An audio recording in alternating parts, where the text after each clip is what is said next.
आपने क्या क्या मसाइल देखे, मैं ये जरूर मैंने सुनना चाहूंगी। फायरिंग तक तो हुई, माय गॉड। फायरिंग हुई, तो फिर मैंने भी पर्चा करवाया।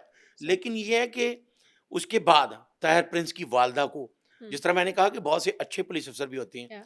वो सपोर्ट करना शुरू हो गए कि ठीक हम है। आपके साथ हैं, हम्म, हम जिम्मेदारों को हम्म, सजा दिलवाएंगे। ठीक हो गया। अब जो आला पुलिस अफसर इसमें शामिल थे, हम्म, उनको अपनी पड़ गई हम्म, कि ये अगर मेरिट पे इंक्वायरी होती रही तो हम और फंस आला जाएंगे। अफसर या हिसास इदारे इंक्वायरी करेंगे तो हम फंसेंगे।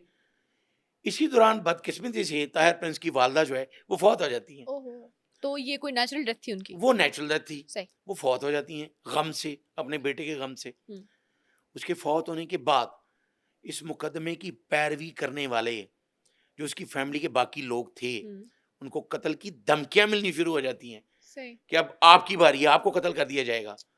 ओके। उसकी फैमिली जो है वो थोड़ा सा पीछे हट जाती है, हम्म, उसकी पैरवी खत्म हो जाती है, सही। पुलिस को मौका मिल जाता है। अब दोबारा जो री इन्वेस्टिगेशन हो रही है हम्म, उसमें ये जस्टिफाई कर दिया जाता है, तमाम एविडेंस होने के बावजूद।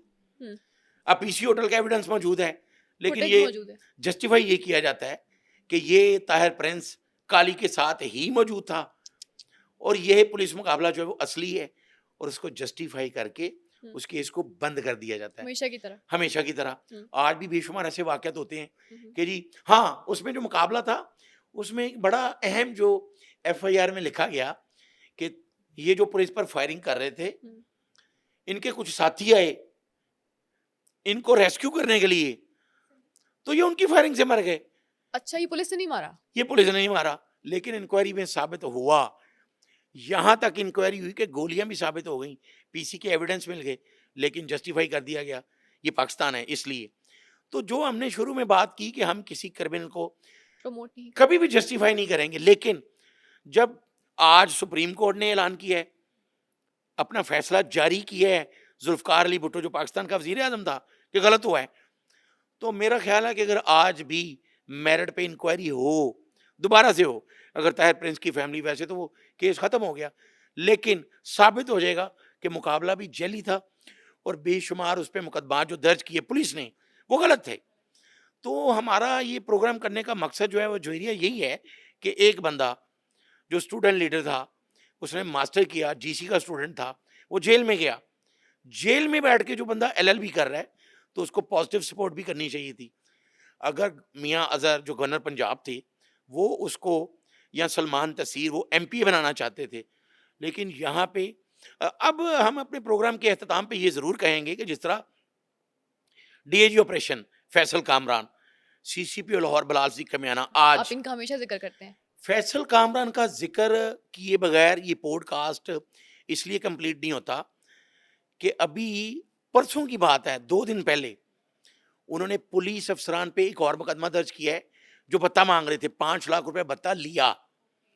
और कल कल की तारीख में एक पुलिस एएसआई ने, सी इकबाल टाउन के ने, एक अपना साबिक पुलिस एहलकार जो है वो नशा पिला के उसको कत्ल किया, उस पर भी मुकदमा दर्ज हुआ है। और 2024 में इसी फैसल कामरान ने, डीएजी ऑपरेशन ने, पुलिस अफसरान और एहलकारों पे 126 मुकदमा दर्ज किए हैं। वाह।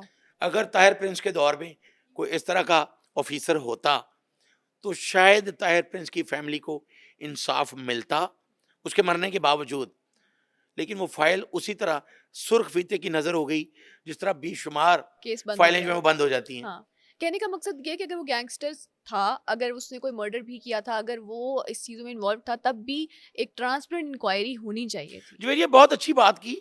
देखें, आप खुद भी एमफिल की स्टूडेंट हैं, जो इंटरनेशनल क्रिमिनोलॉजी है, या उसमें उन्होंने ये लिखा हुआ है कि क्राइम को कंट्रोल करने का तरीका क्या है। जिस तरह मैंने भी कहा कि तमाम ममालिक में ये शुरू हो चुका है, रिसर्च कर रहे हैं। ओनली चाइना में 327 रिसर्च सेंटर हैं। सेंटर्स बने हैं। वो इस तरह के जुराइम पेशा को इतने ऐसे इज्जत देते हैं जैसे ससुराल वाले पहले हफ्ते में अपने दामाद को देते हैं। अच्छा।